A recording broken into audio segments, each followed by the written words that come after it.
All right, good morning, everyone, and welcome to the 360 Sports Show. I'm your host, Aiden Brazili. We'll be joined shortly by Christian Lauber here on a overcast Sunday morning. But we are happy to be here, coming to you live via Facebook Live, YouTube, and Periscope on Twitter and Twitch.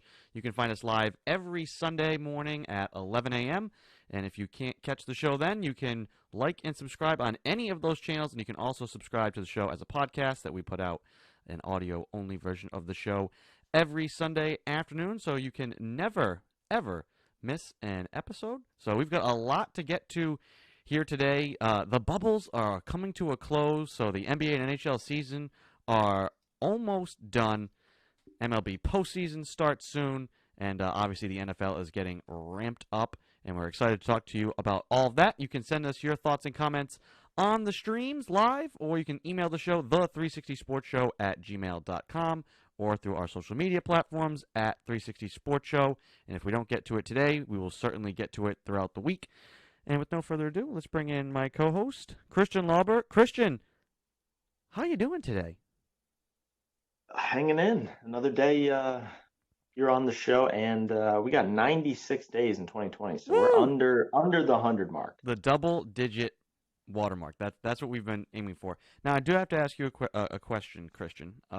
We talk a lot about on this show, with regards to sports, about sometimes certain players have to accept their roles.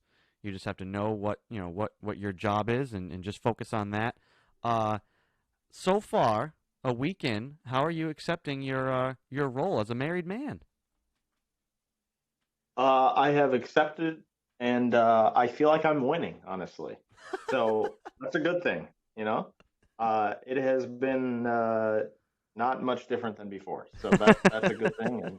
And yeah, I mean, hey, you gotta, um, you know, you just gotta take it in stride, right? Yeah, I just wanted to say congratulations. I hadn't gotten to talk to you much this week, but from everyone here at the 360 Sports Show, a big congratulations to you pulling off the wedding. I believe you had to do the old backyard downsize thing, correct? But I imagine you guys still had a fantastic time.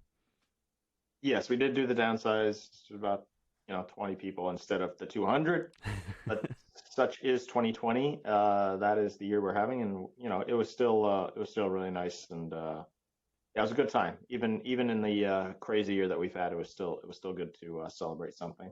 Yeah, awesome stuff. See, good news. There is good news to be had. So let's dive into the sports stuff, shall we? Last night, I'd say let's start with the NBA because they've been the biggest story. I mean, the NFL's back, so they're going to overtake things here, but the NBA is coming to a close soon, so they're not going to have to worry about that. The Los Angeles Lakers are the first team in to the NBA Finals. They defeat the Denver Nuggets last night. The Nuggets cannot come back from 3-1 down in a series again, so they don't win Game 5. Lakers take that. They're in the finals. Christian, can anybody stop the Lakers? Because right now I feel like Anthony Davis, when he wants to, is a force that I don't know who can match up with him.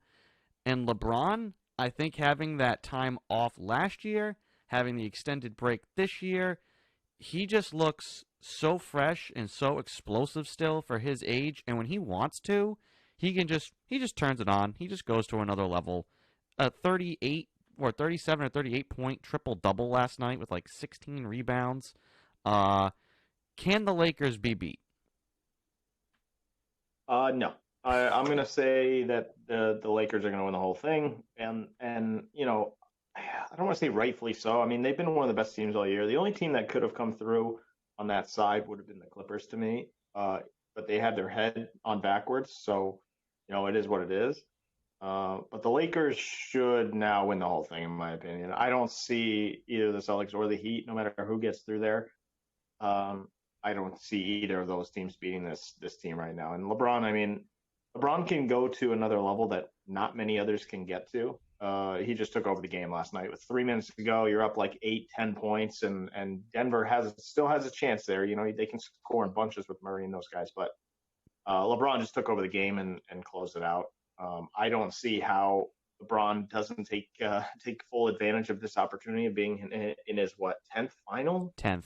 in like not I don't know. It's just something insane. He's been to 10 finals. Yeah, I think Obviously, he hasn't won as many, this will but be his ninth in 8 seasons. Or no, sorry, yeah, his eighth in 9 seasons. yeah, which is just insane. I mean, even like we always say, what would you rather do? Would you rather be the guy that gets there and loses, or would you rather lose before? I think it says something about you to get there. Obviously, he hasn't closed those finals as much as he would have liked. A couple of them he should have, but this one I don't see how he lets this one get away. Yeah, and in the NBA too, you have to look at the team around you, right?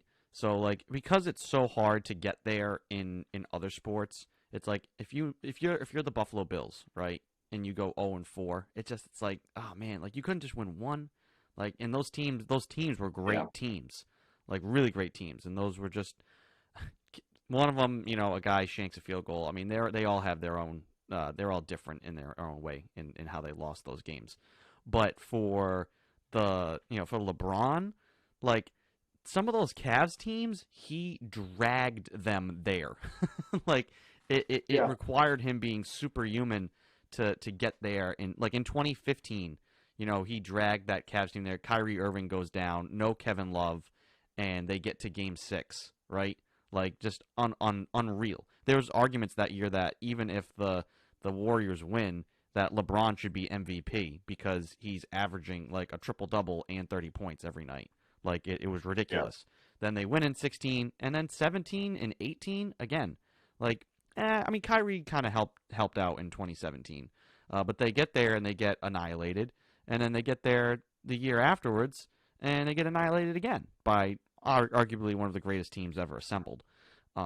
So for him it's like I think there is you don't knock him for with those teams. I think if he had stacked teams and was losing, like the first year in Miami, major disappointment, like major, and yeah, that was all about just mentality, right? For those guys, like they just it was just you could see it coming. They were just a cocky team, and they just thought it was just going to be easy, and it's not. Even with the Celtics are proving that, even with the most talent, it's not easy. So I'm impressed by him being able to get back and to be playing at this level at this point in his career with the minutes he's logged and his age. I will say this though, you can see in one singular game he can do this: 38 points, 16 rebounds, 10 assists, one steal, no blocks. But only two turnovers for a guy who handles the ball so much. I think Rondo has helped tremendously with him this year. And in these playoffs, he doesn't have to be the guy always making all the plays because Rondo just gets guys into great spots and gets them great looks. And LeBron benefits from that. He'll get great looks. The only thing about the Lakers, I'll say, is they need the supporting in a series.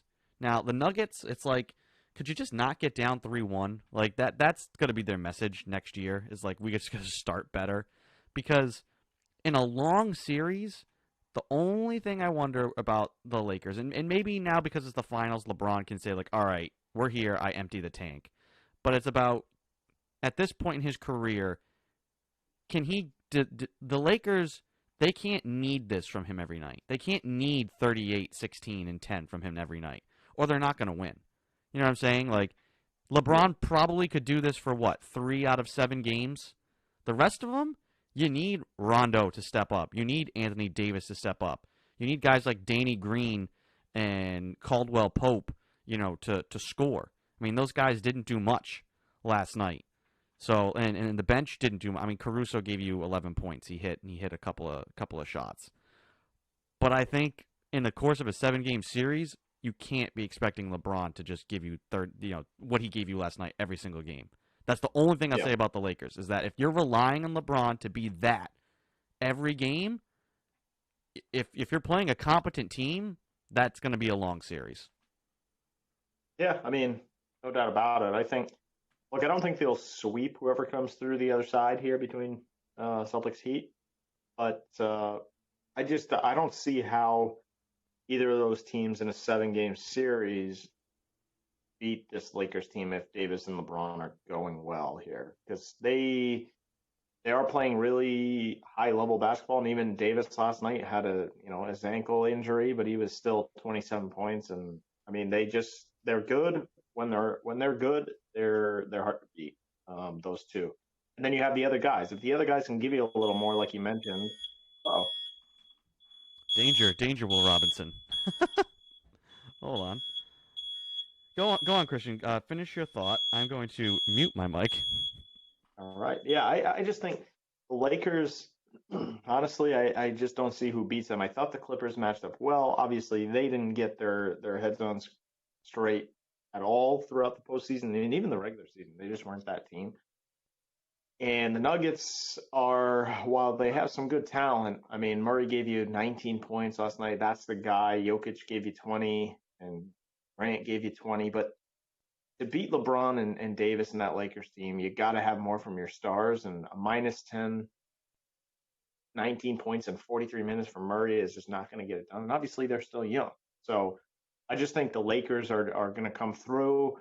And I don't think LeBron lets this one go. He's 3-6 in finals, which I think people, sometimes forget because of the greatness. And obviously, he is great. For me, he's got to win this one here, though. You can't keep. I know he had some rough years there with teammates casting around him, but and obviously he hit the Spurs at the end of their run and the Warriors, but the Mavs won.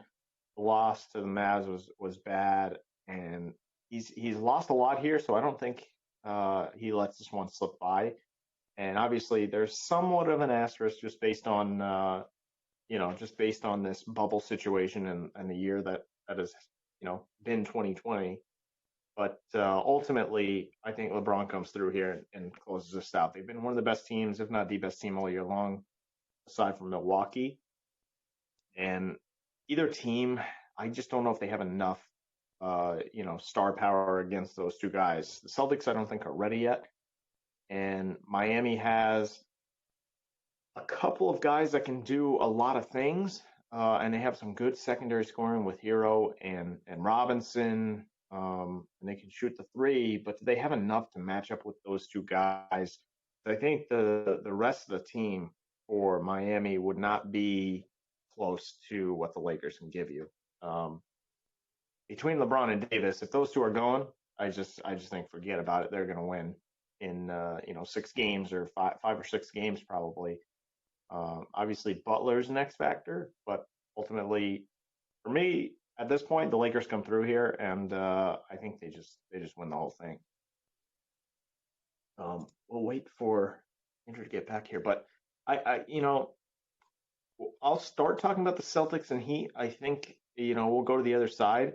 I just think when you look at these two teams now, the Celtics are probably the better team, and they should win this series. Every game that I've watched, it's been honestly a grind, and it's been frustrating for me to watch because these teams, I feel like the Celtics have the edge in when they want to play. I just feel like they're the better team, and they should win this series. In my opinion, if they don't come through here, now they got down obviously, but this is such a good opportunity this year. Next year you have Durant and these guys coming back. You got to take advantage of this, and you can't choke this one away. I don't think Miami is just. I just don't think they have the talent. They have Butler, but if the Celtics want to play and they play the way they should, instead of, I don't know what happened in the first quarter the other day, but if they play like that, they're done. Now the second half was way better. I just don't know if they can get it done. Can they win 2 more and come back from 3-1? Do they have that in them? I don't know if they're ready yet. I'm back. All right. So just off of what you're talking about with the Celtics, I'm not totally sure what you have already said, but I'll run through it really, really quick. And it's kind of like what you said. When they want to, they're the better team, right? When they decide to play for a full 48 minutes, they're the better team. They've led for the majority of this series in these games, right? Yeah. And That's the so most frustrating thing. it's about wanting it. It's about not settling. playing hard and going to the rim, attacking that zone. But it's not just, oh, I'm going to run into the paint and run into 3 guys, and then what happens is you lose the ball. It's about taking 2 hard dribbles and kicking out, right? There's a great play Jaylen Brown made, I think, in Game 3, where he drove 2 hard dribbles into the paint, elevated, and then kicked to the corner to Grant Williams, who hit a 3, right? It's decisiveness. You can't, drive into the zone, then pull up, and then think, oh, wait, should I take a shot? Should I pass? And then you're just swarmed, and then that's just playing lazy. That's lackadaisical. Everybody wants to get on Brad Stevens. I'm sorry. If you actually watch the game and you watch, they show, what frustrated me about that first quarter last game was pregame they show him in the locker room. Guys, we have to attack the rim. Go to the rim. Go to the rim. Get into the defense and make plays. Get into the attack. First 7 shots, all 3s. Yeah. I'm like, Brad Stevens must be losing his freaking mind right now. And you can see, and they showed throughout the game, him on the sidelines being like, guys, we have to attack. Keep attacking. Go at them. Keep them on their heels. The frustrating part about Game 4 was the fact that, Tyler Hero scores 37 points, right? He goes off. They have him, Duncan Robinson. They have all these guys. They have all these shooters. Attack those guys on defense. Find a way. And they started doing it more. It's either going, either driving or they're setting a pick way out high. So because you can still run pick and roll against the zone. You just have to be more decisive about it. Posting guys, Jaylen Brown, Jason Tatum, catching the ball at the elbows and going into and at Duncan Robinson and Tyler Hero. These guys should not be able to hang with you. You've got 30 pounds and 3 inches on these guys. Go through them. Draw fouls. Guess what? Tyler Hero, boom, 2 quick fouls. See ya. To the bench. Same with Duncan Robinson. He was a non-factor in the first 3 games because they just went at him early. And then, but the thing about this Celtics team, and it's like I said about how beating Toronto was a big step, beating a team that has that will to win, right? You need to find that you need to find that will to win for yourself too. Yeah. The Celtics team, we are spoiled by how young they are and how successful they've been. Reaching the Game 7 of the conference finals in 2018, in a way, could have been the worst thing that happened to them. Because they believe that, well, this is what we did our rookie year or, our first year together, Jaylen Brown's second year. Next year we should make the finals. And it was just so easy. It was a complete windfall. So then it's hard last year. They come back, they have the right mentality this year, but you still I think they still kind of just think it's one of those it's their time. And I've said it, look at all of the greats. Jordan, look at Isaiah Thomas, in the Pistons. Look at guys like Olajuwon. Look at LeBron now. These guys had to lose a lot. And granted, some of them got to the finals and got annihilated, but then it took LeBron a long time to get back, right? Losing is part of that growing process. So overcoming this 3-1 deficit for them, I think it would just be another step in this accelerated growth process for them. If they lose, I won't be mad. I'll be disappointed because of how games 1 and 2 went. They should be up in this series. But if they play well and lose, fine. That's the thing. Just play well and let the rest settle itself out, because I do think they're the better team. You just can't let it be close, though. You just can't let it be close, because Jimmy Butler at the end of a game will start being aggressive and attacking the rim, and then you're kind of giving up open jump shots to those shooters. So you can't be in a tight game, and it shouldn't be tight. If they play the way they played in Games 3 and Games 5, and in the first halves of Game 1 and 2 for a whole game, it shouldn't be close. It should not be close. This Heat team, is beatable. And I also want the Celtics to win, not just for me, but to see the finals be interesting. Celtics-Lakers, so much more compelling. From all the history, yeah. I just think the matchup is better. I think if the Heat get there, I think they get annihilated. I think Jimmy Butler doesn't seem to want to dominate a game from start to finish. I think the Lakers' size Like, they're going to roll out Dwight Howard and Anthony Davis. Oh, and then you have, LeBron, Pope, and, Rondo. Like, that team is massive. They'll, Bam Adebayo, once he picks up a couple fouls, that's it. They get no one to turn to. So, to want to see continually more entertaining games, Celtics Lakers is what everybody should be rooting for. And we'll see. We'll see what happens if they can come back. It's unfortunate that we don't know what we're going to get tonight. Like, tonight's either going to be like another effort like it was last night, or it's going to be, or like it was 2 nights ago, or it's going to be dog poo poo like the first quarter was. And yeah, just play well. Did they put too much into game 4 and now they're gonna have nothing left tonight? I don't know, but to me, Miami is. I didn't realize Kemba Walker only played 28 minutes the other night, but to me, Miami is. They're good, not great.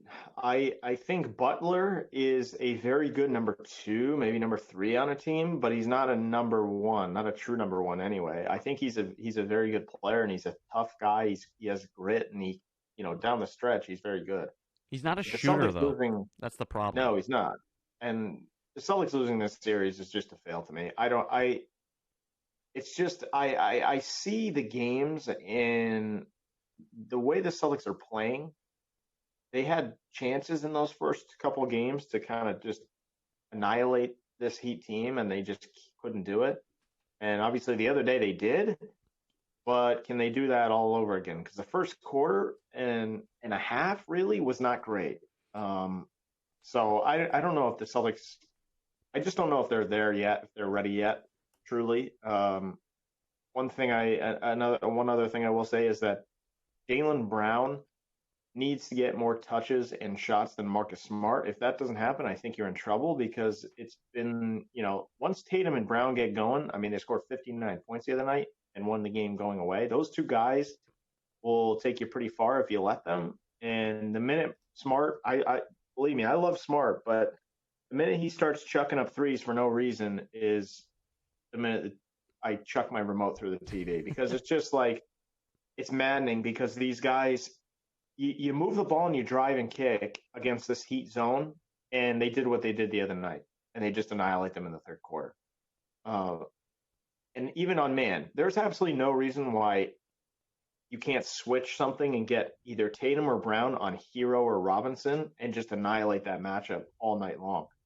And Dragic, I think, is a very good player, but again, Tatum or Brown on Dragic, I think they should win that as well. So I just think there's a lot more talent on this Celtics team, and if they care and they want to win, they should win this series, and they shouldn't be in the position they're in now, having to come back from 3-1, but it's still doable. They defended the 3 well, and I don't know, it would just be maddening to me to lose to this Heat team, because I don't think Miami gets to like 6 games against LA. I don't. I think they're not. I want to say they're good. They're not great. I think they're playing very well now, but they should not beat the Celtics team. Like, I think I agree with you. Short term, disappointing, but long term, it might be the wake up call. Because this year, you can't say, oh well, we should. They came into 2019 like 2018-19 like, well, we basically beat the Cavs. If we're healthy, come on, like it shouldn't have even gone to Game 7. So that we won that series, and then they come into this year being like, well, we don't have Kyrie anymore, so we're going to be so much better now. We all love each other. It's going to be so much better. If they lose this series, disappointingly so, maybe that's the wake-up call they need. We talked about Denver, like what the Nuggets need to come into next season with is like, let's not fall behind 3-1. Like, let's not. Yeah. How about we just start series better? The Celtics started games 1 and 2 fine, and then they just let go of the rope. So maybe that's a bit of the wake up call that they need, for young guys. So we'll see, and obviously, whenever the season comes to an end, we'll get into a lot of the changes that could potentially be made with their roster, and and some moves that can be made. So for now, I'm hoping, and maybe small E expecting a similar effort from Game 5 tonight in Game 6. And you know what? At least get to Game 7, and then that's respectable, right? I'll respect that. And then Game 7 is what it is, right? I'll be all small caps okay with that. Last NBA note. There's reports this week that Mike D'Antoni could be the next head coach of the Philadelphia 76ers. And that has brought some interesting speculation that they could seek out a trade for James Harden, which I think would be just ridiculous. And Christian, I wanted to get your thought on these trades. So one of them, I won't even go into the whole machinations, but here's what, because I think we'll have our NBA draft and salary cap and player movement expert Matt Murphy come on the show, maybe at the end of the NBA season to fully break these down if they come close to being something that could come to fruition. But basically, there's kind of two options. You either have a trade where you put James Harden with Embiid on the Sixers, or you trade Joel Embiid and Josh Richardson for Harden, and you basically have Ben Simmons play center. Oh God, those they're both intriguing. Like Embiid doesn't fit what D'Antoni wants to do, but obviously he's such a talent. Like that'd be more of like the Lakers model where you've got LeBron and AD. You'd have Harden and Embiid. But if you decide to trade Embiid, Simmons playing the 5 is kind of like more what he should be doing. He's got the size. This is not PJ Tucker. Simmons is legitimately 7 feet tall. Like, he can play center, especially if you keep Al Horford around. Maybe you close a game with Simmons at the 5. I feel like that's the more interesting one. I don't know. Your thoughts on that? If I'm trading one of those two guys, obviously one of them would have to be involved in that deal, probably Embiid and Simmons. Yeah, one's going to go. That's such a tough thing because I think Embiid I would take over Simmons because of talent, size, and everything else, but also he's kind of not it. So I'm intrigued by this Simmons center deal. I mean, it would be very similar to Houston, and I don't know where that would get them. But maybe in the East they could make a run. I would say that is more intriguing because I think Simmons is very good on the defensive end. Harden obviously could play off ball a little bit more, even if you have Simmons on a center, that might be a winning matchup for you. I'd be more intrigued with that option than keeping Embiid and putting Harden in there. I think that'll be just a nightmare, to be honest with you. Yeah. The teams that are going to be the most interesting to watch in this NBA offseason, kind of the Rockets and Sixers here, to see what they do. The Bucks, for sure, are going to be interesting to see what happens with Giannis. There's all sorts of trade. There's been rumors about Embiid going to Golden State. There's been rumors about or Chris Paul going to Milwaukee. But what do the Bucks do? The Brooklyn Nets, I mean, they're going to be fully healthy. So what do they look like? Do they completely implode with all that personality in there? But then, like zombies rising from the dead, the Golden State Warriors are going to come back, and they literally can do anything they want. They're going to have Steph, Clay, and Dre, and then they have Andrew Wiggins, who they can either keep or move. They have a lottery pick, which they can either make a pick with or they can move. And so they could really go out and get anybody to add to that team. And just and they could move a guy like Draymond Green too. I mean, I think he's not of all the guys on the team, right? And this was kind of going back before they lost Durant. if I was the Warriors, I would have been like, dude, I would rather ship out Klay Thompson and Draymond Green and keep Steph Curry and Kevin Durant together because that pairing is unstoppable. Obviously, Durant kind of just wanted out no matter what. But I still think that Draymond Green is the guy that, like, as he ages, is more of the odd man out. So who knows? I mean, the Warriors team though, like whatever they do, they're going to be so good again next year. And I just hope the rest of the league is like it's still balanced. Because if we have to deal with like another 5 years of just the Warriors always in the finals, that'll be so disappointing. Yeah, agreed. I don't know. I think well another thing, I don't think Anthony Davis has signed a contract, right? With the Lakers. So he's another one that maybe could go somewhere else. I don't know. Yeah, they all have. Well, no, I think did he? Let me check. I'll tell you right now. He declined a 4 year. I think they all like all these. The same with the Clippers, right? The people talking about. I said this last week. The Clippers all saying like, "Oh, we'll run it back next year. This was just year one." What are you talking about? This was just year one. All these guys are on 2-year deals with player options. Like this was supposed to be your year. Yeah, I don't know if you had a chance. I mean, Christian, last week I kind of went in pretty hard on Paul George and his mentality after they blew that series. Your thoughts on the mentality of Paul George, and is he the next Dwight Howard? He definitely could be. It looks like he's trending that way. I didn't like the response, but hey, that is indicative of that Clippers team this year. So I'm not surprised by it. I'll be honest. I thought Kawhi would make that team.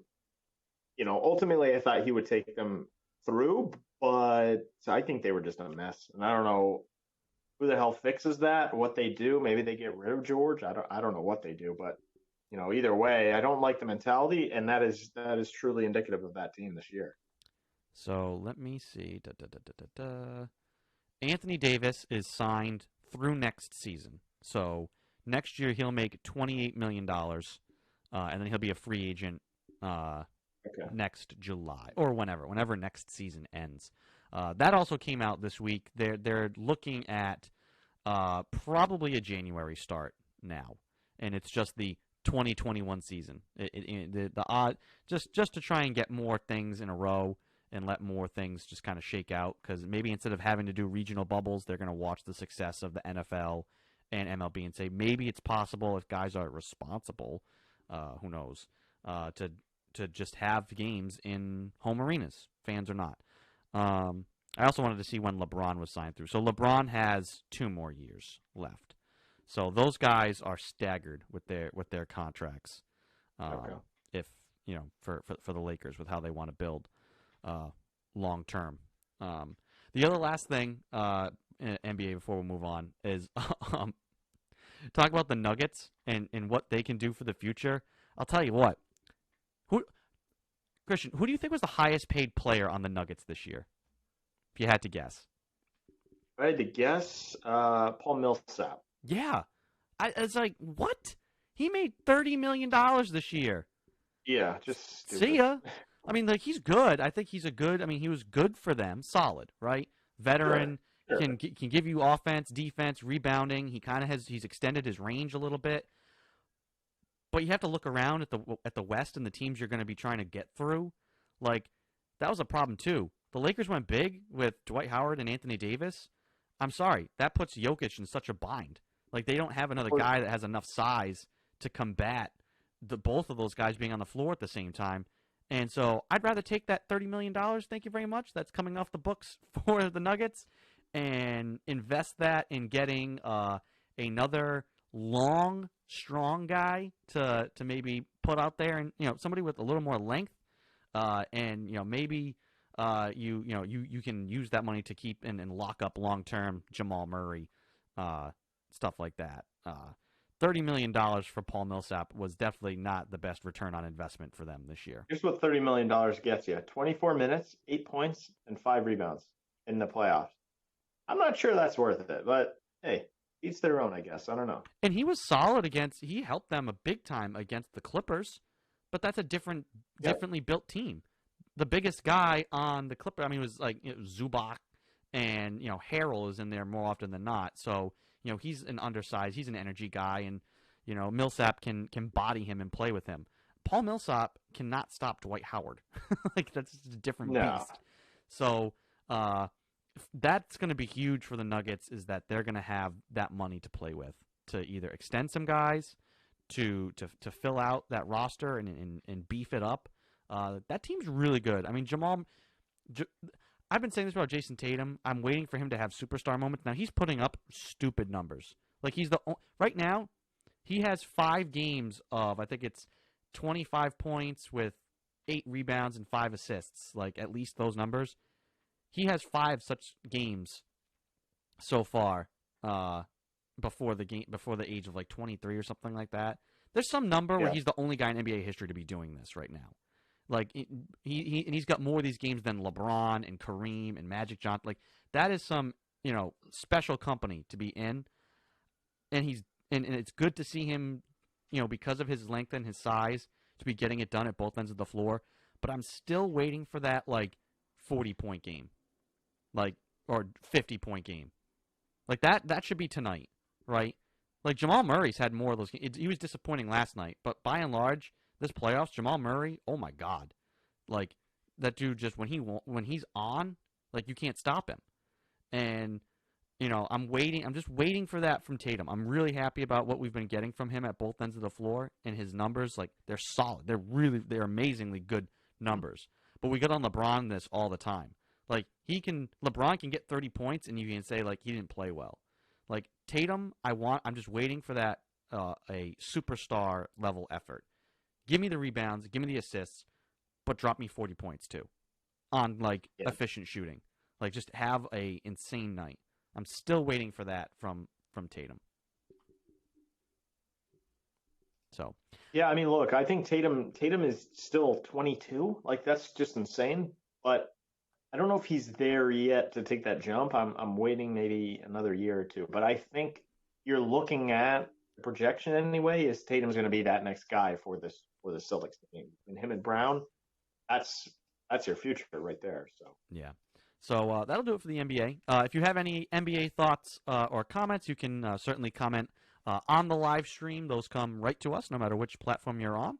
And if you can't catch us live, we're live every Sunday at 11 a.m. You can email the show, the360sportshow @gmail.com, and we'll get to them during the program. Or if you want to send us questions throughout the week, we'll get to them in our mailbag segment. So let's move on now quickly to the NHL. They're in the Stanley Cup final right now. Dallas won Game 1, lost 3 straight, and survived last night in Game 5. Took double overtime, but I'd say a gutsy performance for the Stars. They're down 2-1. Pavelski scores to tie the game 2-2, and then they really kind of withstand, like, the onslaught from the Lightning. I mean, Tampa Bay, I'd say end of the third and in the first overtime, dominated shot chances. And you needed some big saves. They hit a couple posts, but in double OT, the Stars find a way. Again, just kind of grinding it out. I think it was Perry, just cleaning up a puck in front, like with 3 guys on his back, was able to just get it past, gather the puck and get it past Vasilevsky, and so they win Game 5, on to Game 6, and. It's just kind of, this is the way the Stars have been doing it. I'd say good on them, in a game that really had nothing much going their way, for just never giving up. And, I'm excited to still have another game of hockey left to watch. Yeah, thank God. But I mean, I just think Tampa is just too good. I mean, if you're a Bruins fan or any fan on that, the East side, I think you're just like, okay, well, this is expected. I don't know. Tampa's got probably the top, I want to say definitely top 2, maybe top 3 players in the series. I mean, if you're drafting in the series, it's Hedman 1, Point 2, and maybe Kucherov 3. So between those guys and then their secondary scoring is just insane. They have 4 lines that can do it. Their decor is literally stacked all the way through. So they're just a wagon. And, I mean, you see the onslaught. If they score that game last night, it's over. So I would expect them to close this out in the next game, hopefully, for their sake. But I'm still rooting for Dallas here. I hope they can come through. Hudobin's been pretty good, and surprisingly, Perry's been one of better players in the series. He's really a grinder, and obviously old friend Tyler Sagan. It's still fun to watch, man. Nice trade there. Yeah. Well, that he played great last night. Yeah, he did. Yeah, That's and he's been great this whole postseason. That's the only thing that's like keeping the Stars in it. And hey, now it's a game 6, right? So for Tampa, I know the cup was in the building last night, and you wanted it. They have to come out and treat game 6 like game 7. Like you cannot at all relax and be like, well, we have 2 chances to win 1 here. Well, you had 3 chances to win 1 and you lost it. So game 7s in all sports are like a coin flip. It does not matter. Throw everything about the series out the window going into it. It does not matter. So if you're Tampa, you have to put everything into winning game 6 because you just don't want to get into a game 7 at all. 100%. And if you're Dallas, you got to come out in the first period ready to stave off a push because I think Tampa's going to come out flying in that first period in Game 6, which is tomorrow night. Yep, tomorrow night. And I think they're absolutely just going to try to win the game in the first period and go up 5-0 and beat you. So that's going to be the key is that first period. You got to come through there, maybe giving up 1, maybe 2, and hopefully getting 1 on your side. Yeah. So the NHL almost done. NBA's almost getting there as well. Both of those leagues, you have to say, honestly, a big round of applause. I mean, for where we were like in May and June, to have both of those leagues pull off, the playoffs here, and a conclusion to a regular season and a postseason, totally unprecedented, and obviously no past experience to fall back on to say, well, this is what was successful, this is what worked. Basically, like everybody else, having to cobble it together and figure it out, and to have it be as successful as it's been, just fantastic, absolutely fantastic. I mean, yeah, really well by done. both of those leagues. So, I know they're not over yet, but I think we've seen enough to know that like it worked, and they should be congratulated for that. 100%. Yeah. I mean, look, even the settings and everything like that, like the NHL didn't do as much like screen wise, but they had the seats covered with the NHL logo. They had, a couple screens in the corners of the arena with fans. I think both these leagues between the NBA and NHL really did a great job between just from start to finish between setting, idea, testing, all of it. I think they just nailed it. Yeah. Awesome. We will do a minute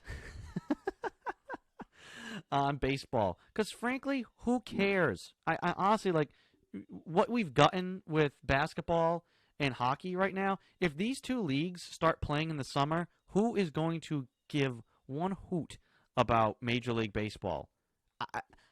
Normally I do watch baseball during the summer because it's the only thing on. I haven't cared. It's just not interesting. The game is not interesting. The product is just not compelling at all right now. And that's not just because the Red Sox are bad. We all knew the Red Sox were going to be bad coming into it. It's just not. There's nothing worth watching right now. Now, postseason baseball is a different story, right? But Yeah. man, baseball's going to be in so much trouble if basketball is trying to play during the summer next year too. If they're going to alter their season permanently, oh my God, baseball's in so much trouble because nobody's going to want to watch. Nobody's going to want to watch. I couldn't tell. I mean, I have to do the research. I have to wake up here on a Saturday or Sunday morning and go through and cull through news and notes and things to find out what's happening in baseball because I'm not watching because it's just not interesting at all. And this could be the most interesting postseason ever with how they've set it up. But I just nobody I talk to cares at all. Yeah, I mean, I can't really say that I do. The only thing that was intriguing for me, even just a little bit, I will watch probably some of the postseason, but they're for the Red Sox anyway. Just going back and forth between looking at results and things like that. Obviously, it's mostly losses, but still, was Tanner Hook? I don't know how to say his last name. I don't watch enough, but he was. he was kind of a bright spot. I am more intrigued with good pitching than I am with hitting 12 home runs a game. So when I see a young guy like this, 24 years old, um, come out and he was 3-0 with a .53 ERA, that's really intriguing to me. Uh, I think, overall, MLB is still going to be in trouble until they make some serious changes. Whether the season really helped them, I don't know. It's hard to tell, honestly. They didn't really do much different. So at the end of the day, it's still baseball, and it's still going to be at the back burner in terms of, are you going to watch NHL? Are you going to watch NBA? Or are you going to watch baseball? I think everybody, for the most part, unless you're, in all honesty, over the age of like 45, you're probably watching one of the other two, and maybe not even those guys are watching um, baseball. So overall, I mean, they're still in trouble. I will watch some of the postseason, um, but for teams other than the top of the league, I mean, I want to see the Braves. I want to see those types of teams. Still, the Astros, I believe, are going to be in the mix. San Diego is obviously in the mix, but we'll watch some postseason. But the overall picture for baseball does not look great. This is a question. This is from Pete in Narragansett. Is Major League Baseball the national pastime, or is it past its time? I think it's past its time. What's going to be interesting to see happen is the revenue losses from this year. How does that spill into next year? And then if next year is competing against hockey and basketball again, what's the domino effect from that? And will Major League Baseball go away? No, it never will. Will it downsize and, become a second tier sport, and maybe a third tier sport in this country at the professional level? Possibly. Quite possibly. I just Yeah, I mean, it's definitely a possibility. If there's nobody interested in, this is the thing. If nobody's interested in watching it on television, that is where the money is. And I know they have contracts right now with with these networks, but if the money and the ratings come in from this year, and then the ratings and the money comes in from next year, and it's bad, you guarantee you those networks are going to say, yeah, we're not going to re-up our contract. we don't care about broadcasting your games. Look what happened with hockey. Like, hockey found a niche, and it's sustained its niche, and it's honestly, I feel like hockey has grown its popularity in the last 10, 15 years, right? After some of the troubles it went through. Baseball, they might have to find that home on the Outdoor Life Network. Fox might not want to broadcast professional baseball if ratings completely tank.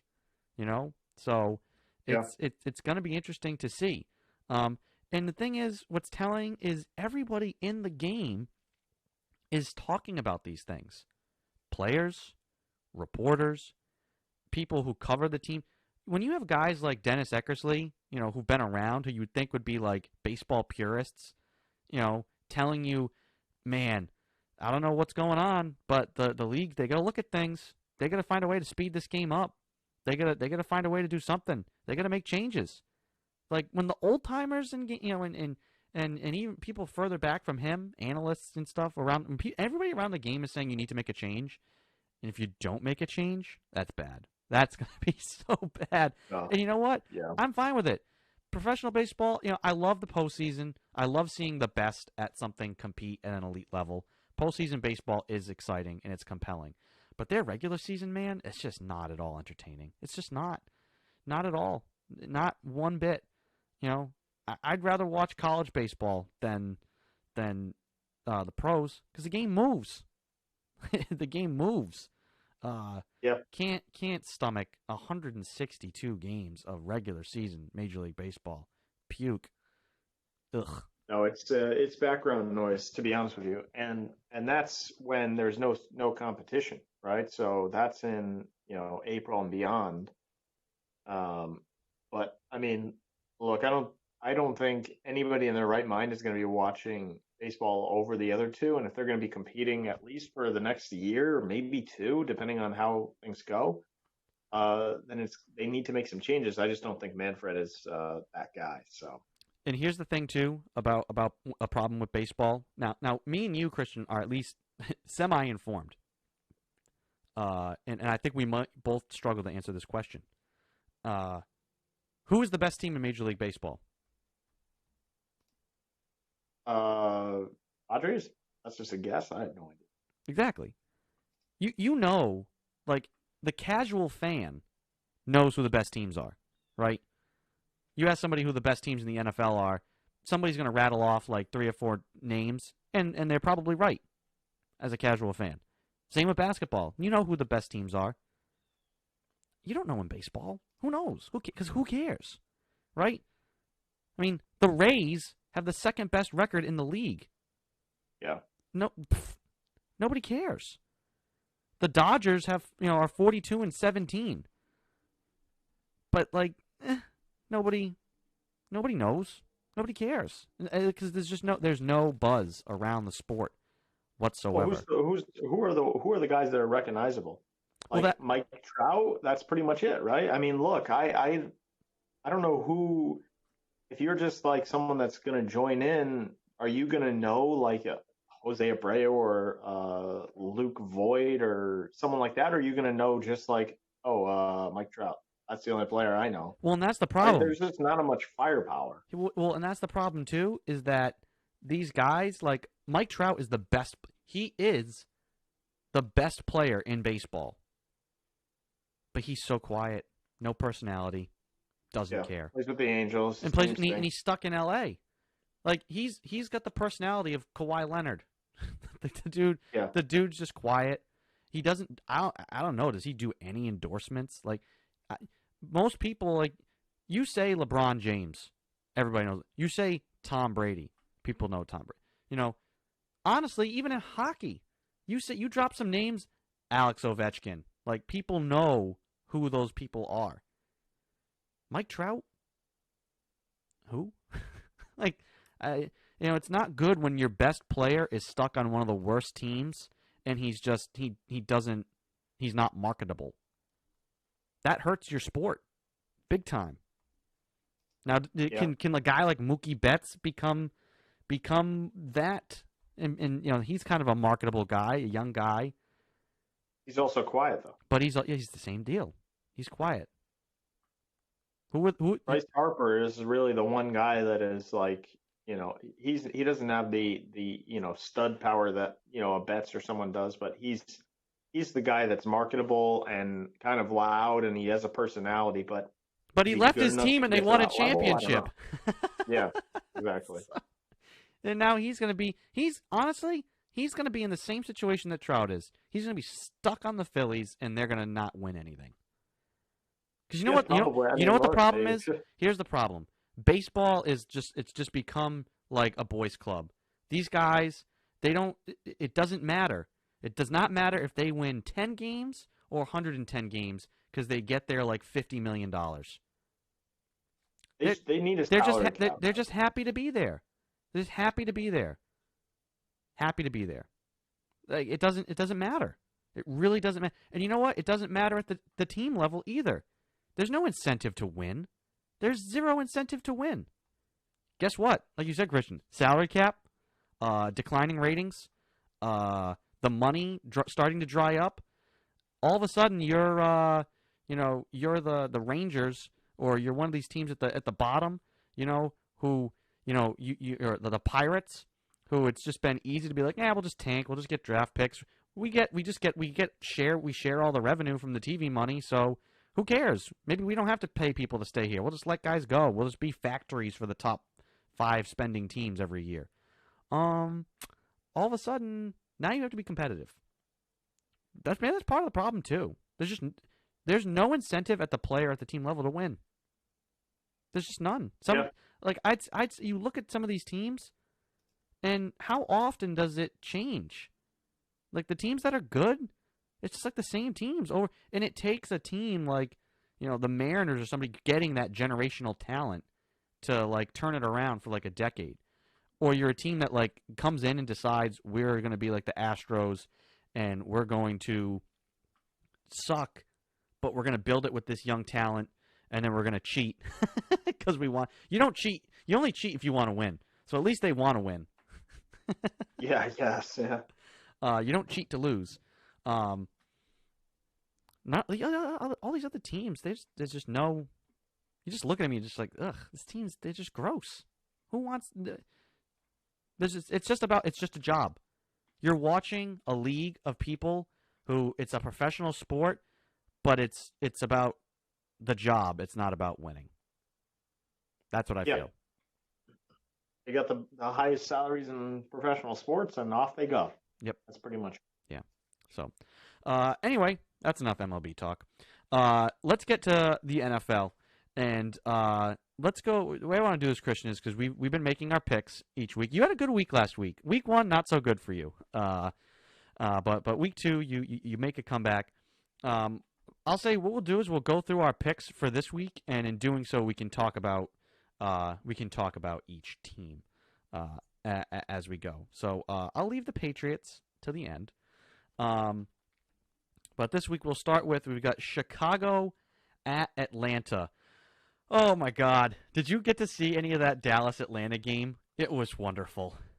It was horrible. Yeah, I like Atlanta is. I'll just say my pick right now, Chicago, because Atlanta doesn't like to win. That's what I'll say. Yeah, I could see it happening. Like Atlanta's going to lose this game, and it's going to be something stupid. It's going to be something ridiculous. And I gotta say though, I'll give Dallas some credit.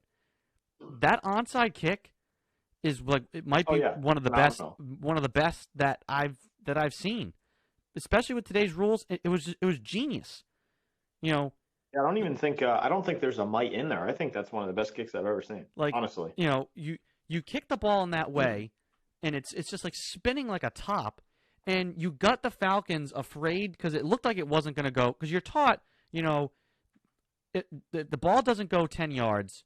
Don't touch it. Don't come near it. Don't risk going down to reach for it, and because those guys can be close and hit you, and then it's a loose ball and it's anybody's game. So you kind of have to gauge it. But that ball was beyond, like, once it gets beyond 5 yards, if you're in the clear and that thing's moving as slow as it's moving, fall on it. But it put the Falcons, they were scared. And then that thing just, like, it didn't look like it was going to go the distance, and all of a sudden it just kind of like the spin just like took it away, and the Cowboys fall on it, and obviously they win the game. But yeah, I agree. I mean, I'm surprised. Did anybody get fired? I was waiting for, like, the special teams coordinator to get fired, because somebody had to get fired. I don't think anybody did. No, nobody got fired. Wow. Falcons special teams coach credits kick, defends his players' education. What was this guy's name? Tell you what, Atlanta. Oof. That Patriots Super Bowl messed them up. Ben Kotwika. Oh no, 100%. That's what I've said. It's like, if the Celtics like make a finals and lose, that's part of the growth. Like in the NBA, and look at even at the NHL, like you go and you lose a final. Like, it depends on how it happens a little bit, but like guys, it's just part of the growth. Like, guys get back there. In the NFL, when you lose a Super Bowl, and especially when you lose one the way, say, like the Seahawks did, or the way the Falcons did, that just like scars a team just so deep. And the problem with the Falcons, and I said this at the time, they like, it happens. You're successful, you win, your offensive and defensive coordinators probably going to go get head coaching jobs. Replace those guys with people who are in the system currently. Promote from within. That's how the Patriots stayed successful for forever. You're running the same system with the same mindset and the same, you know, everything. What did the Falcons do? Matt Ryan said that year, his MVP year, was the best he's ever felt. The most comfortable, and everything just felt amazing. He loved it. Kyle Shanahan leaves. What do? They bring in another guy from the outside. Totally new system. Got to relearn everything. It's like, what are you doing? Promote an assistant. Same thing on defense. They promote, you know, they leave. They go and get, I think it was Steve Sarkisian. They go get some guy from somewhere else to come in and run the defense. It's like, no. Promote an assistant. Keep the continuity. And they haven't been the same since. That team is just mentally just destroyed. And They might find a way, but I'm telling you what, in that division with the Saints and the Bucks, their margin for error to make the playoffs this year is now razor thin, even with the extra playoff team, razor thin. Yeah. So I think this is Dan Quinn's last year in Atlanta. I'll be surprised if he makes it through the season. And yes, I'm taking Chicago. Next pick, Los Angeles Rams at the Buffalo Bills. I feel like this is a very interesting matchup because Buffalo's on the way up. The Rams, I feel like, they've recovered. Last year was an odd year for them. Again, coming off a Super Bowl loss. How do they respond? I feel like from watching Hard Knocks and seeing them in the first 2 weeks, I feel like the Rams might be in a good space. Yep. But this is going to be an interesting game to see. I think these are two teams that honestly are probably kind of even. Like Goff and Allen at the quarterback spot, I think that's kind of a wash. Both defenses are good and aggressive. I don't think there's any crowd up there in Buffalo, so I really this is kind of a pick 'em. I think I might lean Rams just because I think they should win this game. But I don't know. What do you think, Christian? I'm gonna go Bills. I think I don't know, man. That Buffalo team is especially with Josh Allen playing the way he's playing. He's had some wild throws, but also 6 touchdowns, 0 picks. 70% completion, which for him not bad, not bad overall. I think they have a good shot to number one win the division, and Stephon Diggs has helped immensely with that. But I think Buffalo is a better team. I want to say on both sides of the ball. It's close, but I want to take Buffalo here. I just got this news. Actually, I wanted to come back in back to the Falcons and Bears. No Julio Jones today. For all you fantasy people, he is inactive with a hurt hamstring. But also, more importantly, that game is actually going to be played. I didn't realize this. I guess a player on Atlanta, cornerback A.J. Terrell, got placed on the COVID-19 reserve list last night for testing positive. And so they were going through the contact tracing. And so far, no positive tests from what was conducted on the team yesterday. And they say that, they're all supposed to be wearing these like wristbands that can tell you like who was near who and all this sort of stuff. So, but they're still working on the contact tracing. Like they're not done, but they're going to play the game. This is what we talked about. This is like that first domino. Like what happens if they play this game and then Wednesday, like almost every player on the Bears and Falcons test positive for COVID. Like, yeah, this could be huge. Now, postponing the game till like Tuesday is something that like I think you need to look at. Those are the types of actions. I don't think you can straight up cancel the game because then it just creates so many problems with your winning percentage and seeding. Like you need to try and have everybody play the same amount of games. But this could be huge. I mean, they're saying they're not done, but they're gonna go ahead and play. Oh, here we go, Christian. This could be it. This could be that moment we were waiting for. Yeah, I mean, hey, who knows? I mean, if both teams come up and have cases all around, then obviously we see what happens. But enjoy week 3 while you can. Yeah, I mean, luckily it's two teams and not the rest of the league as well. But it's kind of that domino effect that we're looking at. So hopefully they are 100% sure they can go ahead with the game, and that one case is all they have. Yeah. So anyway, moving on. The Washington football team at the Cleveland Browns. This is a disgusting game. I have no faith in Cleveland.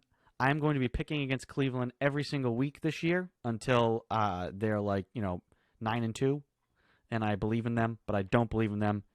And yeah, I'm going to pick Washington. I know that's pretty ignorant, but it's the Browns. So yeah. I think Washington has the edge in defense, obviously.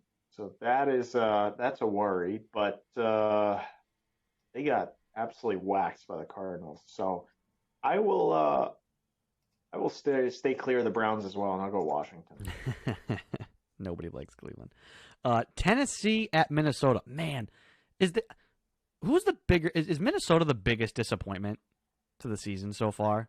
Like a team that like you think was going to be good, like at least good, competitive. Like, hey, you know what you're getting. Kirk Cousins, he's good, not great. He's solid. That defense, blech. Where is his?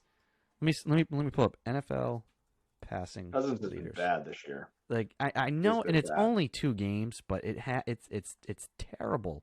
Let's see, interceptions. He's got to be at the top. Yep, four picks.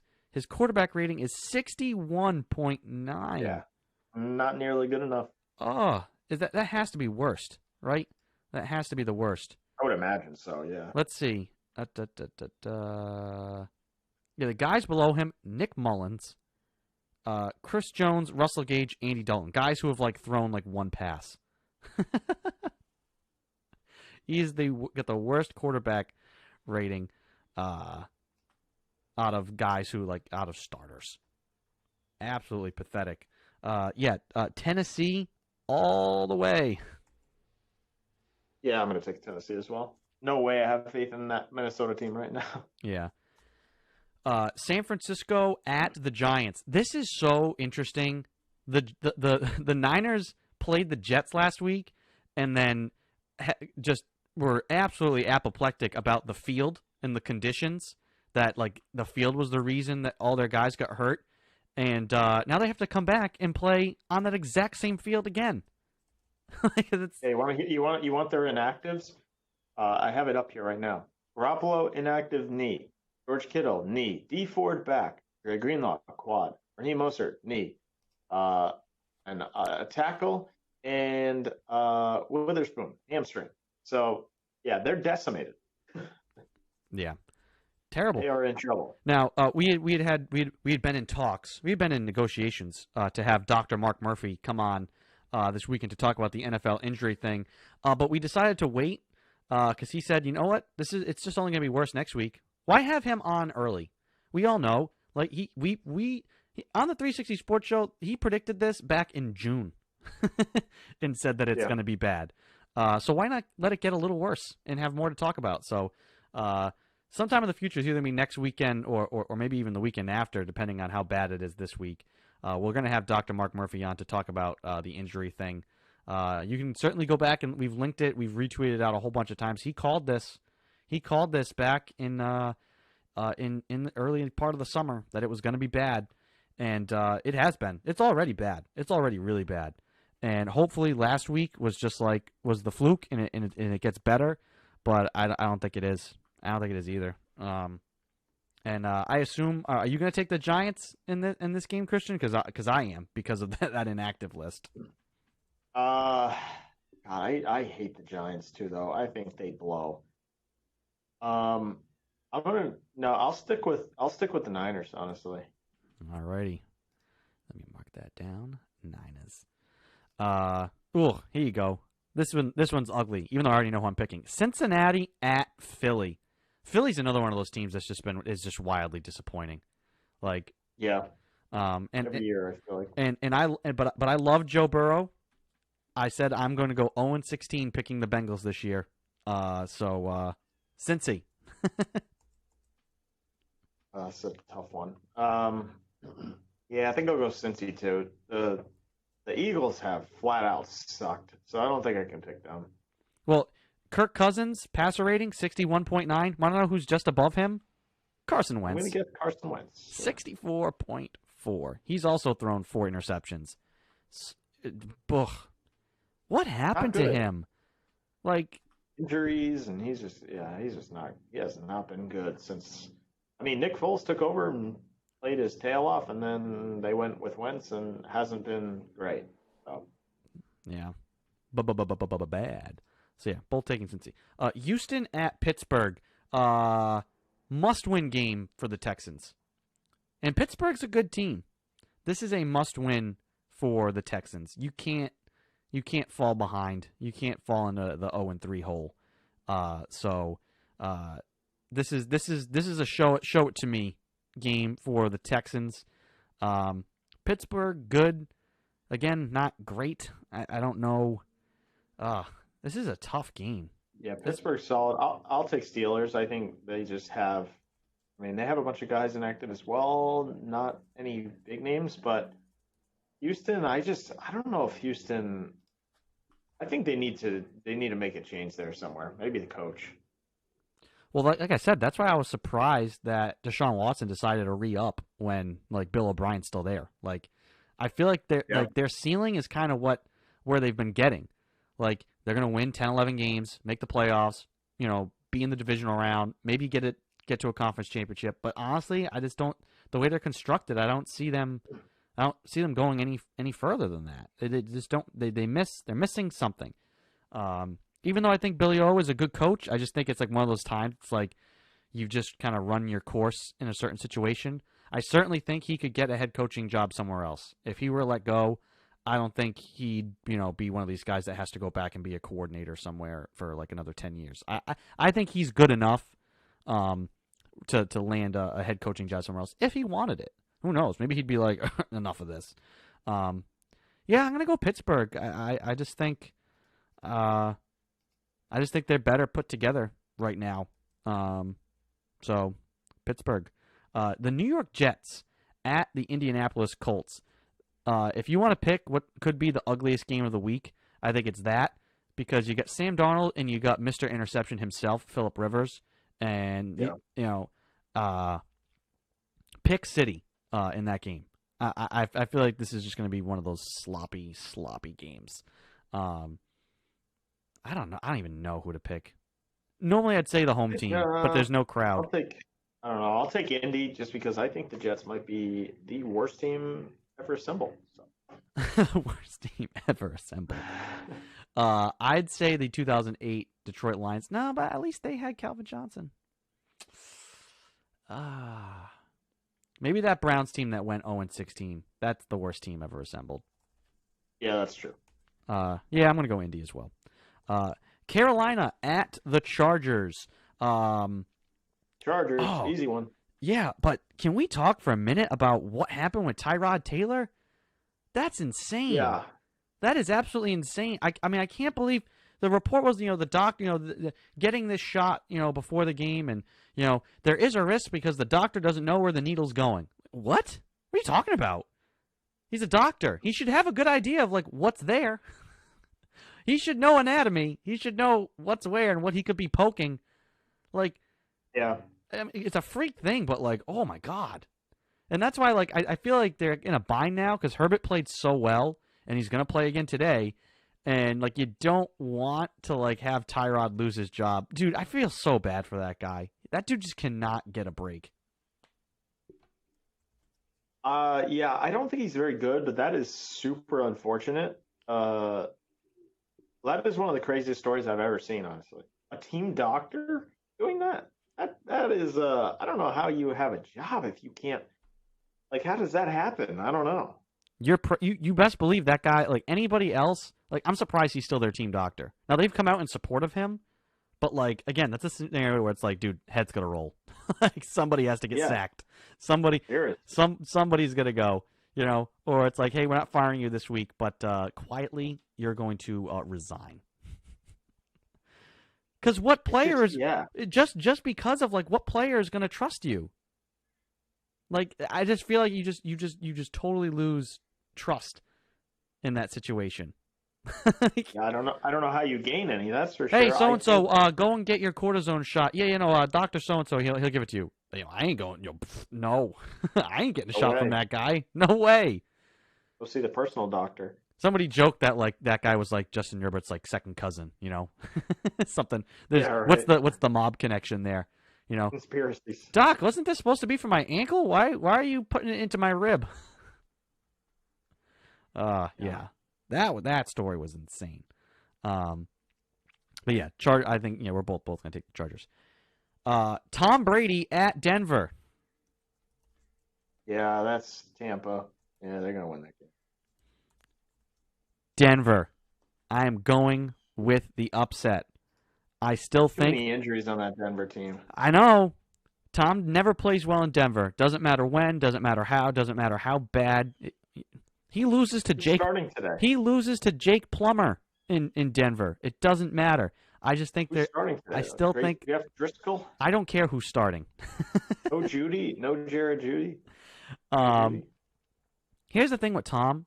We were talking about the passer rating, and Pete brought this up as well. You know, we talk about these guys at the bottom of the list for the passers. All right, Kirk Cousins among starters, 61. Carson Wentz, 64. Daniel Jones, 74. Tyrod Taylor, again, small sample size. The dude got hurt. I mean, it's kind of not fair, but 75. Bottom 5 quarterback rating, Tom Brady, 79.3.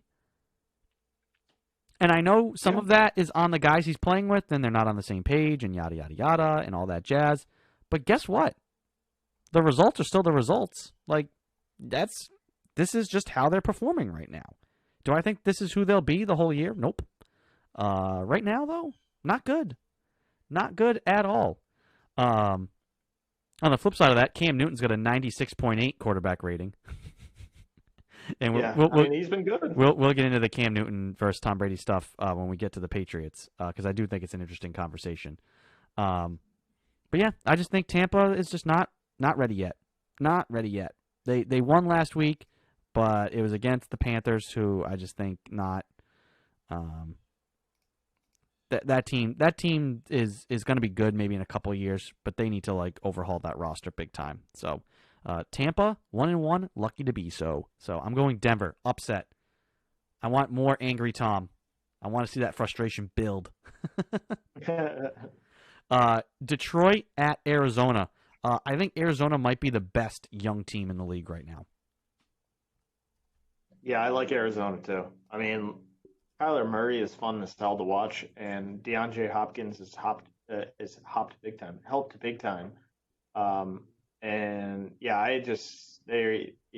Kyler Murray is rolling right now, so I'm not going to pick against him. Also, here's a question for you: who's going to last longer as a head coach this year, Dan Quinn or Matt Patricia? If it was up to me, Matt Patricia would have been fired like a week ago when he said he made the play in the Super Bowl with Malcolm Butler interception. But I'm okay. I was never big on Matt Patricia. Real quick, I think he is not as good as he thinks he is for sure. And when he was here, he kind of sucked. So I'm surprised he's still there. I'll be honest. And that comment the other day, oh my God, what a tool!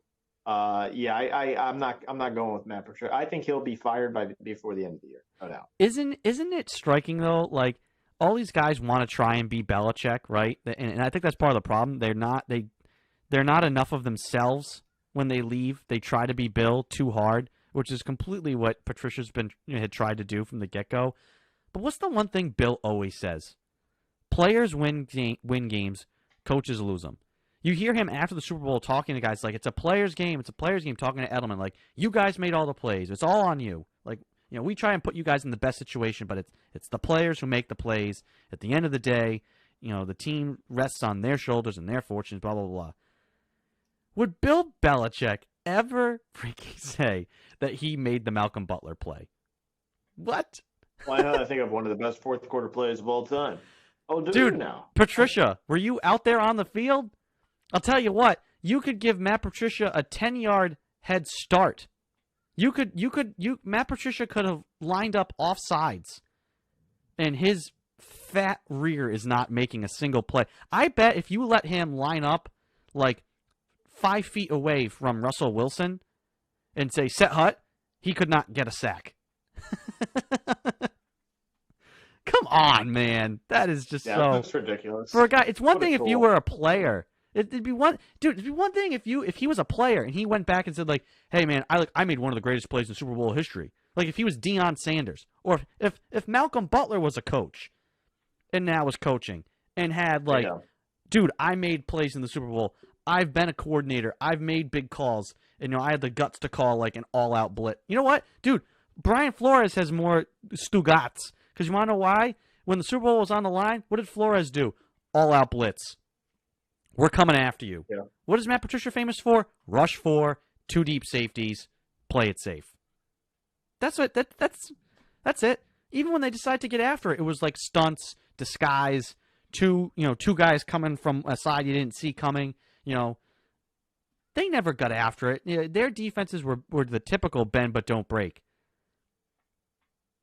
And it's just, ugh. For him to claim credit for that, is just disgusting. Yeah, I didn't think he was very good when he was here, and then that comment and the rest of the I don't know, his deal. I'm good. I'm out on Patricia. I think he should be done. Yeah, agreed. Next game, Dallas at Seattle.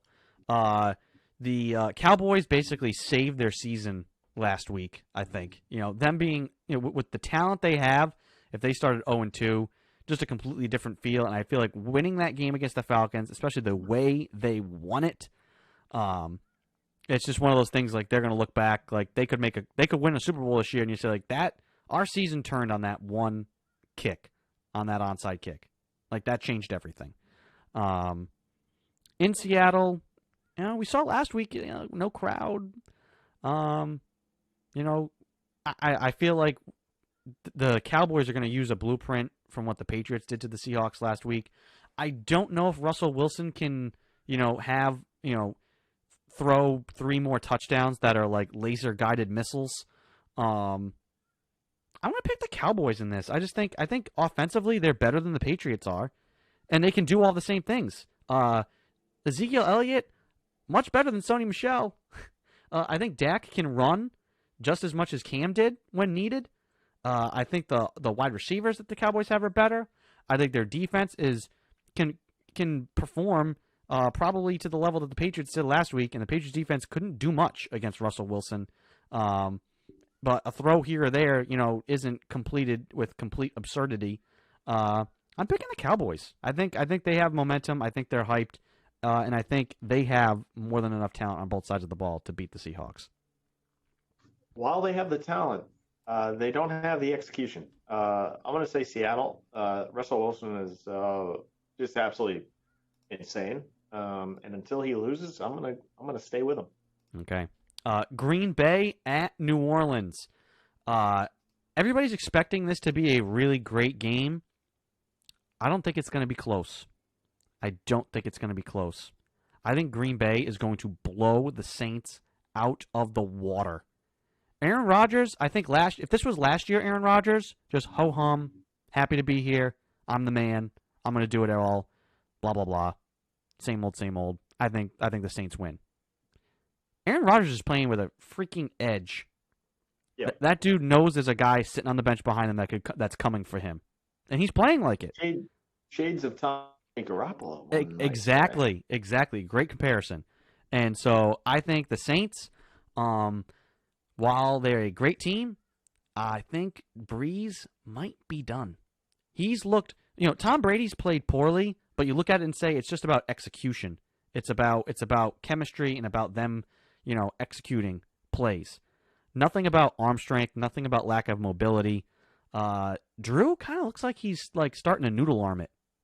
And and this could be, you know, they gave him the contract because he if he decided to hang it up, which it took him a while. I feel like when you've got that much of like one foot out the door, that should kind of just tell you like maybe you should hang it up. But he wanted to come back, give it one more shot. If Drew didn't come back, Tom Brady was going to the Saints. Like that's what was going to happen. So I just think Drew might be done. I don't know how long if they lose, I don't know how long they'll ride with him because they have a team that could win a Super Bowl. I don't know how long, you know, did they just say, listen, this is just our ceremonial contract year and we're going to let you ride it out. And if we go 3-13, we go 3-13. If we go 8-8, whatever. We're going to ride with you till the end. Don't be shocked if Jameis Winston starts a game at quarterback for the Saints this year. Calling it right now. How do you like that? Oof. Nice. I'm with you though. I'm going to say Green Bay. I kind of agree. What I've seen of Breeze has not been phenomenal. And obviously Aaron Rodgers, when he is on, is probably the best quarterback in the league. Him and Wilson are probably up there, but and is he going right now? Yeah. So I'm gonna say Green Bay. All right. And Monday night, I think this is going to be the game of the week. Kansas City at Baltimore. This game is going to be fascinating. I think this could be. It's only week 3. This could be one of the best games of the year. I really don't know where to go with this. KC, they've looked okay, but I think I almost said San Diego. The Chargers showed you something last week with the ability to run and control the clock against this Kansas City team. And Baltimore can also get a little bit of pressure on the quarterback. I'm going to pick Baltimore. I just think, Kansas City, they're going to lose a game. They're going to lose a couple games throughout the course of the year. I just think Baltimore might be able to just completely chew up the game and control the ball. And granted, you're going to have to get stops because Kansas City could still go dink, dink, dink, dink, dink right down the field on you. But I'm going to pick Baltimore. I just give them a slight edge, and I'm going to pick Baltimore in this game. Yeah, Chargers should have beat Kansas City last week. I'm going to say Kansas City, I think, on this. I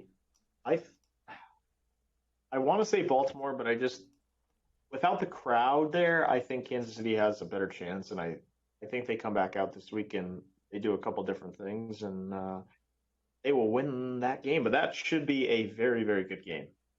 All right. And lastly, we circle back to the 1 o'clock game, the game that will be starting in a short time from now. The Las Vegas Raiders against the New England Patriots. This is an intriguing matchup. I think this is a must-win game for the Patriots. And it's tough to say that in week 3, but here's why. You win week 1, you lose week 2 in a heartbreaking game. And now you have this game, and then you have the Chiefs coming in week 4. You don't want to be, excuse me, for as well as you've played, you don't want to be 1-3 coming out of September with 2 losses to AFC teams that are going to be battling for a playoff position. The Raiders have played well. They could be, you don't want them to be 3-0 also, because that's a team you could be vying for a wild card spot against. So I think this is a must-win game for the Patriots. I feel like they have the advantage at head coach. I don't know advantage defensively. This is a game where Carr needs to take that next step, right? He needs to come out here and throw 3 touchdowns, no picks. Just don't make mistakes. But Bill knows how to get after these younger quarterbacks, and it'll be interesting to see. I don't think you're gonna have to worry about him getting out of the pocket as much. He's gonna be easier to get after than Russell Wilson is. I also don't think Carr can, like I said, throw laser guided missiles the way Russell Wilson could. I think this is a close game. It's a competitive game. And I'm excited to see how the Patriots bounce back. And I expect them to bounce back. And I'm gonna take New England just because it's such an important game. This game is so important for them right now. Yeah, I agree with the importance because then you go, I believe, Kansas City, then Denver, you got 49ers. So there's going to be a few tough games in here. So you got to get these ones out of the way early, and going down to this Vegas team, I wouldn't love it. That being said, I'm taking Vegas. I think what I've seen from the Patriots, supposedly their strength is their secondary. And I haven't loved what I've seen, even from Gilmore. I know a lot of people, look at, wow, he's got a couple interceptions, but he hasn't played great. And they gave him a $5 million raise. But I would say the key in this game is going to be, can the Patriots front do anything? Because Josh Jacobs is an absolute beast, and Derek Carr has been playing out of his mind. So the combination of those two, I don't think the Patriots have enough today to win. That being said, I expect it to be close. I just don't think they'll end up winning. And can Newton kind of take over like he did against Seattle? I don't know. That remains to be seen. They got to find a way to win. They could have won that game against Seattle if they gave him a little different look there at the end. But I don't know. I have faith in Newton because, look, the guy is highly motivated. The worry was, can he throw? Can he move? Can he do it? Everything he did back when, and he's been sensational so far, I'd say. In terms of expectation level and reality, I think he's been very, very good. So I think it'll be close, but I think Vegas wins. You kind of touched on it there. Has your expectations for this Patriots team changed? I know for me, after seeing Newton week 1, I said, okay, great. You can just run over a bad team, right? And I think the Dolphins are still a bad team. They're coming along, but they're still a bad team. Show me, can you come back in a game? If you're down, what does your offense look like? Who do you turn to? And they spread the ball out everywhere. I was really, really impressed with the way that Cam stayed in the pocket, could even get out of the pocket and get the ball downfield. I mean, he rolled to his right and then gunned a 50-yard dart to Edelman, on a deep post route. That was impressive. Navigating the pocket, getting through reads, finding Bird, finding Harry, finding Jacoby Myers, finding the tight end, whoever it would be, in the middle of the field here and there. Their ability to throw the ball and his ability to throw the ball is what impressed me most. And I'd say my expectations went from 9-7, maybe you make the playoffs and that's a success. I feel like this team's ceiling now, even if they don't add any pieces, and as long as they stay healthy, and as long as Cam stays healthy and continues to play smart, they are competing in a divisional round playoff game. And you're losing to Kansas City or Baltimore in that spot, right? Or maybe you make an AFC champion, depending on the seeding, you make an AFC championship game, but you lose. That's I feel like the ceiling for this team now, which is huge. That's a totally different outlook than we had a couple weeks ago because you just didn't know what you're going to get. Would you to go back to that other point about that last play against Seattle? They get down to the 1-yard line, and it's hey, we can get in this formation. I think what I want to see, the progression of that formation. That play they ran was different from the other ones. They had gone they ran a delay count. They ran a counter on one play. They ran a straight ahead dive on another. They ran a little play action, and they flipped it to Johnson. This time it was just straight power to the left. What I want to see a progression from that is instead of maybe the fullback or the tight end, put Julian Edelman out wide, or N'Keal Harry. Have one skill guy out there just to make the other team kind of think that anything could happen. But again, maybe that's just something that they're keeping in the back pocket. Don't give that look now. Hey, we're on the road. We were down. I'm glad they ran the ball. Do I think they could have done it a little differently and they could have had more options on that play? Yes, but I'm happy with. I'll live with Cam Newton trying to get in from the 1-yard line.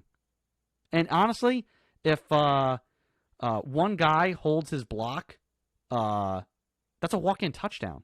I think I forget, I don't know if it was Tooney or Illuminor. One of those guys got completely blown up. Yeah, and the rookie there from Michigan on Wenyu. Yeah, he missed his block on that play. First time all game, really all season. He hasn't made a good play. He completely whiffed that block. Yeah, they just didn't execute the play. And credit the Seahawks for deciding to go all out against the run. Even so, if they make that one block, Newton scores. So it's I just don't love the look. I don't know. But it was unstoppable. I mean, maybe they went to the well one too many times on it, but it had been unstoppable to that point.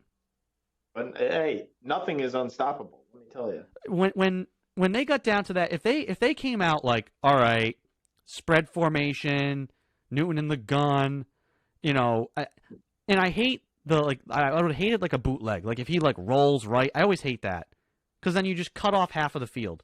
You shrink the field. I was fine with them. As soon as they got down there, they called down. I was all right, great.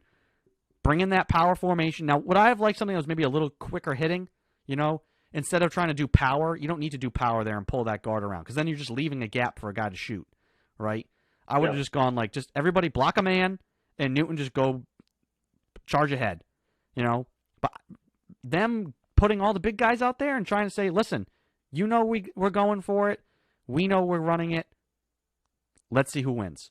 I'm fine with that. I don't mind the play. I don't mind the play. I mind the look. That's the only thing. I don't mind Cam Newton. I'm putting my money in Cam Newton the entire year on the 1-yard line because he's proven he just he bowls people over, especially with the way the line is. But I don't love the look. You're telling them, okay, this is what we're doing. We're going to shift to the left, and we're just going to go over you.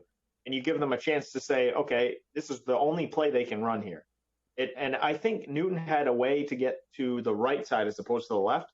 He might have gotten in around the end there. Yeah. If you just give a little different look, I think you get in there with ease. But I really do. That's part of the learning process too, though. Like I feel like maybe that formation is going to. That's what I want to see over the course of the year. The evolution of that formation. Like I said, maybe put N'Keal Harry out there instead of one of the tight ends, or maybe you put Edelman out there. Throw out different looks. They might already have that in the playbook, but they're like, we're not going to show a team our best look of this formation yet. Yeah, but do you know who your OC is? That's the question. Hey, I'm. Here's what's evident, right? Cam Newton is the offense, period. And I think that's great because of how well he's playing. They need a guy like Sony Michel to step up, and here's why. Newton cannot be your leading rusher this year. He cannot be the only guy with the threat to run the ball. They need to be able to also hand the ball off and get yards with somebody. That way, it makes people respect the option more. You know what I'm saying? Right now, Cam Newton. Yeah, I mean, Newton. This offense is Cam Newton. Period. It's the Cam Newton offense. 100%. Yeah. Which is great that they're embracing his talent, but they need to have another threat in there in that backfield, or else Cam will wear down. Yeah, this is the problem though. Is I like the two approaches, right? You have him running 15 times a game, and then you have him throwing 45 times a game, whatever it was. But the problem is you get too cute because you have Cam Newton. So McDaniels gets in his own head at 3rd and 4 to throw a little lateral to Rex Burkhead instead of just making the easy play. That's where I get annoyed. And I think overall the game plan has been fine. I think Newton has been awesome to this point. But McDaniels bugs the shoot out of me because he gets too cute. He thinks he can outsmart everybody for some reason. And I just think most overrated guy on the Patriots roster depth chart coaching staff is McDaniels. And I think he hurts them more than he helps them in some of these games where he just overthinks it and he wants to do one thing where the easy play is on the other side. And it annoys me. I think you have Cam Newton 3rd and 4. You have an option there to you can hit Edelman over the middle. You can run to the right. You can run to the left. This little pitch where everybody knew Rex Burkhead was coming out of the backfield, and I think he just got mauled. That's the type of play where I'm just like, I just can't do it. So I hope they make some adjustments on stuff like that. Overall, I think Newton has been amazing, and you got to put all your money on him to make plays. So whether that's running, passing, it is Cam Newton. And also one other thing, David Andrews is out for 3 weeks now, at least. Yeah. And that is going to be a problem. So we'll see how the line does today. Evidently, Tooney's going to play center. Yeah, I don't know how that'll go, but I like Tooney, but I also think having him and Jack Mason on the other side of Andrews is just that's money, and I don't know how that goes today. Yeah. We'll see. Last note here. Who would you rather have be the quarterback of this Patriots team as currently constructed? Cam Newton or Tom Brady? Cam Newton. I think if you are a Patriots fan, you honestly think Tom Brady should be on this team with this roster as it's constructed. After watching the last few years, I think you have not watched closely enough. The difference already that Newton has made is immense for these young guys. Number one, he's backing them. He's helping them along here. He's throwing the ball to them. All I heard last year was they can't get open. They all suck. Newton's finding them, and that's a credit to him because, his game offers a lot more than Brady's does in terms of, running and different options. But overall, Cam Newton is better for this team. And I think if you're saying otherwise, you just didn't watch the last couple of years. It was an absolute mess the last couple of years with the offense. And Brady would look at one guy and that's it. And that was Edelman. Newton is finding Edelman. I mean, don't get me wrong. The guy is still nails. I mean, he's unbelievable. But he's finding the other guys when he needs to. Harry, I thought overall in that Seattle game was pretty good. the first half wasn't great, but once he started throwing and opened things up, I thought he was pretty good. So overall, yeah, Newton's far better for this team as constructed, and I think that's pretty clear. All right. Speaking of the young guys, this is from Brad Kelly, friend of the show, NFL. He's a draft and college football analyst for at Cover One. He's been on the show before to break down the NFL draft, and we know his insights, the amount of time he puts into these sorts of things, scouting and film work. He knows his stuff. He tweeted this just a short time ago. Happy Jacoby Myers breakout day, everybody. So he's expecting Jacoby Myers to have a huge game today, and then he follows it up with, do not hold me to this. Yeah. But I mean, based off of what Brad must see, maybe a nickel corner situation with the Raiders, Jacoby Myers could have a big day today. Yeah, I mean, here's just a small sample of it. Last year, would you see Brady go up to these young guys? Not really, right? I mean, he was more first play of the game is a missed throw because someone was in the wrong spot. He'd go to the bench. He'd start yelling, screaming. Newton goes one by one, each receiver. Handshake, group huddle, all this stuff. That shows you what kind of, like, being a rookie in the NFL is not exactly easy. And for someone like, Newton to kind of take these guys in stride and help them along and even back them, that's huge for these guys' confidence. They don't feel like they have to battle with the quarterback, right? If you're a wide receiver and you're going out there thinking, oh, if I drop this ball, I'm screwed. I'm sitting on the bench the rest of the game. I'm not getting another throw. How does that do for your confidence? It does nothing. So yeah. I think, the confidence thing and the leadership that Newton has had for the young guys. Look, I mean, we know he's highly motivated and he's going to get paid probably if he can stay healthy. That's the biggest thing.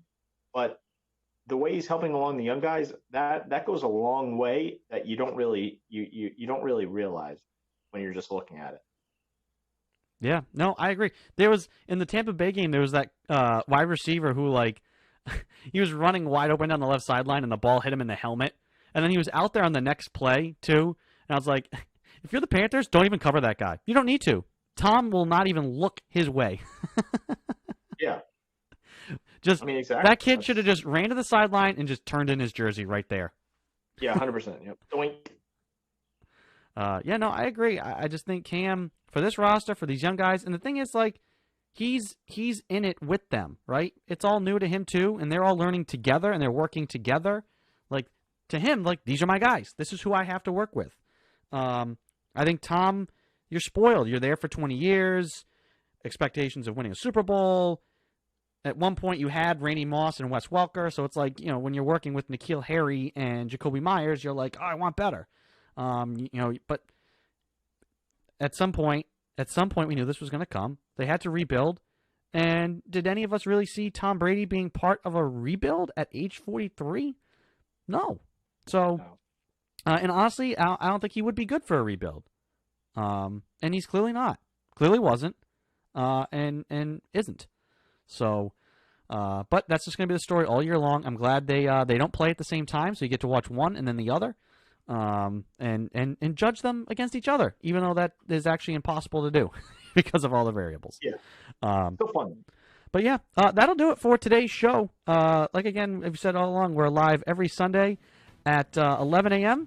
here on the 360 Sports Show. You can like and subscribe to all of our streams. We're live on Facebook, Twitch, YouTube, and Periscope. And if you can't catch us live, you can go and subscribe to the podcast. Just search for the 360 Sports Show on your favorite podcasting app.